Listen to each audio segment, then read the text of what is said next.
Welcome, everyone. I'm excited to kick off today's presentation on cyber threats and security. This is our first slide, so I just want to briefly introduce the topic. We'll be exploring the latest in cyber threats, how they impact us, and what we can do to stay secure. So let's dive in and see what's ahead. Let's take a quick look at the contents of today's presentation. We'll start with the introduction to cybercrime, then move into defining what cybercrime actually is. From there, we'll explore the different types of cybercrime, including those that target individuals and property. We'll also look into some important facts to better understand the scope and impact of cybercrime, as well as a brief history of how it has evolved over time. This overview will help us see the bigger picture and set the stage for deeper discussions ahead. Let's take a closer look at cybercrimes against property. These are crimes where offenders target physical or financial assets through digital means. For example, hacking into bank accounts, stealing credit card information, or manipulating online financial transactions. These types of cybercrimes can cause significant financial loss and damage to individuals or organizations. It's important to understand that while the methods may be digital, the impact is very real and can be devastating. Recognizing these threats helps us appreciate the importance of strong cybersecurity measures to protect our property and assets.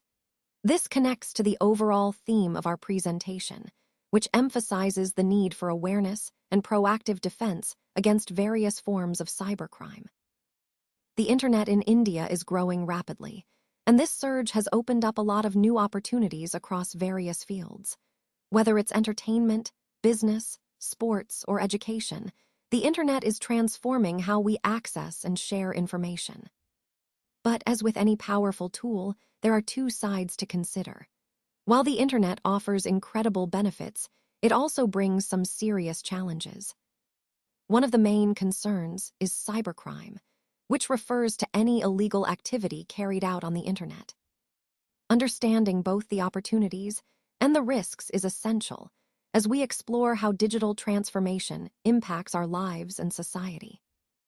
This balance is key to harnessing the internet's full potential while staying protected from its dangers. Let's take a closer look at what we mean by defining cybercrime.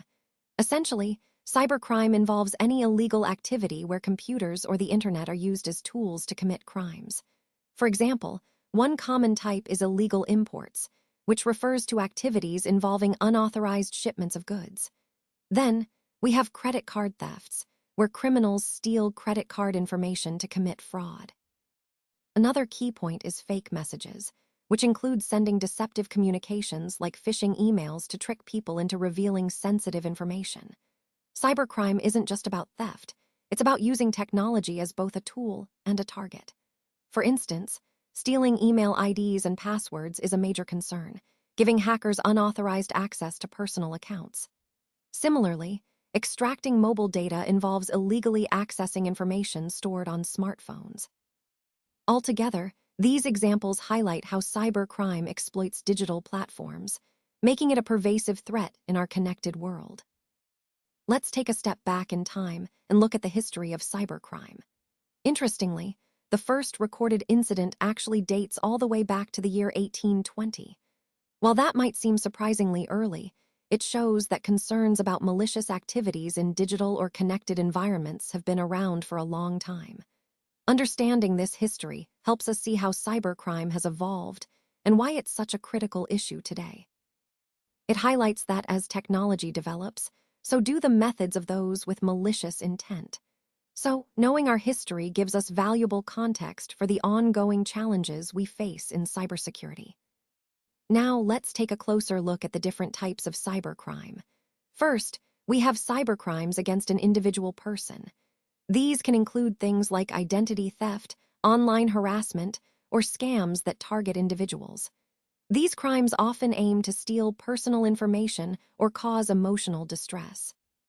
Next, we have cybercrimes against property. This involves attacks on digital assets, such as hacking into bank accounts, stealing intellectual property, or spreading malware that damages or disrupts systems. These crimes can result in significant financial loss or damage to digital property. Moving on, we also see cybercrimes against organizations and society as a whole. These are broader in scope and can include large-scale hacking, cyber terrorism, or attacks on critical infrastructure. Such crimes threaten not just individuals or companies, but can also impact entire communities or nations. Understanding these categories helps us see how cyber threats can target different levels, from personal to societal, and highlights the importance of cybersecurity measures at all these levels.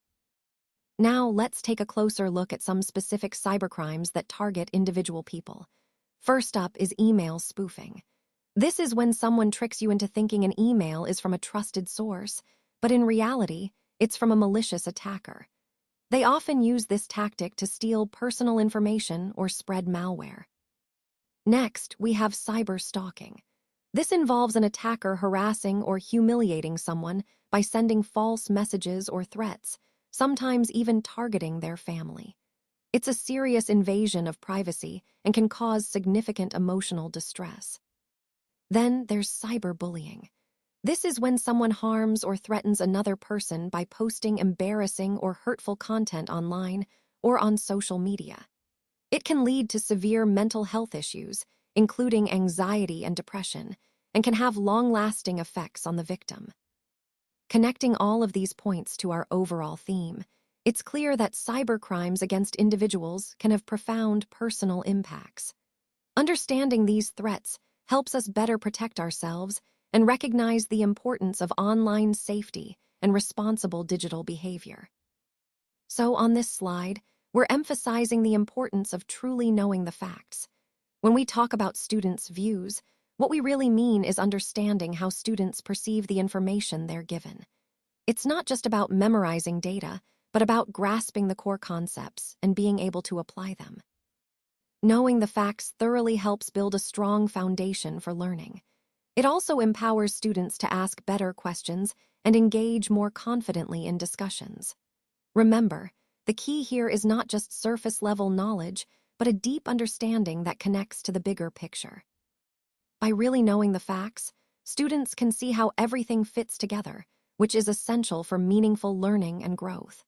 And that's ultimately what ties everything together in this presentation, ensuring students are equipped with the right knowledge to succeed. Now, let's talk about some of the cybercrimes that target property. First up is identity theft. This happens when someone misuses or steals your personal information, often by hacking into networks or installing malicious software on your computer. It's a serious threat because it can lead to financial loss and damage to your reputation. Next, we have phishing.